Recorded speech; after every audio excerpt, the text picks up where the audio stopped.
Hello, good morning সবাই, কেমন আছো? দিনটি ছিল গত পরশু বুধবার সকালবেলা। রেডি হয়ে বেরিয়ে পড়েছি দিদি বাড়ির উদ্দেশ্যে। দিদি বাড়িতে ছিল আজ কালী পুজো। আর নিয়ম অনুযায়ী দিদিদের বাড়িতে কাল বিয়ের আগে কালী পুজো করা হয়। পৌঁছে গেছি দিদিদের বাড়িতে, এসেই দেখছি বাড়িতে বাঁশ লাগানো হয়ে গেছে আর বিয়ের মাত্র এক সপ্তাহ আছে। আর এদিকে পুজোর জন্য সব রেডি। ঘরে ঢুকে দেখছি বিয়ের জন্য সব কেনাকাটা করে এলোমেলো করে ঘর ভর্তি রাখা। এদিকে জামাইবাবু একটা কাপড় রাখা ছিল যেটা ঠাকুরের ওপরে দেবে বলে। এদিকে আমি আর ভাগনা চলে গেলাম বাজারে।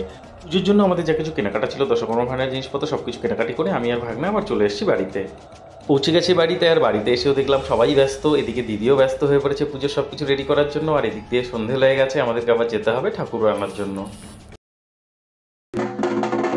আর আমরাও স্নান দান করে বেরিয়ে পড়লাম ঠাকুর আনার জন্য। দেখলাম আমাদের ঠাকুর রেডি, আর আমরাও দেরি না করে, যেহেতু রাত হয়ে গেছে, আমাদের তাড়াতাড়ি বেরিয়ে গেলাম ঠাকুর নিয়ে বাড়ির উদ্দেশ্যে। এবার বাড়িতে আসার পরে চলছিল প্রতিমা বরণ করে ঘরে নেওয়ার পালা। দিদি বরণ করলো। বরণ কমপ্লিট হওয়ার পর আমরা ঠাকুর নিয়ে আসনে বসলাম, আর ঠাকুর মশাই তাড়াতাড়ি পুজোও শুরু করে দিলেন। এবার কিছুক্ষণের জন্য সবাই পুজোতেই ব্যস্ত। আমরাও পুজোর দিকে একটু ব্যস্ত হয়ে পড়েছিলাম। অনেকটা রাত্রি হয়ে গেছিলো। ভাগনাও পুজোতে ব্যস্ত, যেহেতু ওর বিয়ে তাই ওকে দিয়েই সম্পূর্ণ নিয়ম কাজগুলো করানো হচ্ছিল। চলছিল হোম যজ্ঞ। ভাগনা ও দিদি দুজনেই যজ্ঞে বসেছিল, চলছিল পুজো। এবার চলছিল আরতি। পুজো মোটামুটি শেষের দিকে, আর আমরাও সবাই ওখানেই ব্যস্ত হয়ে পড়েছিলাম পুজোতেই।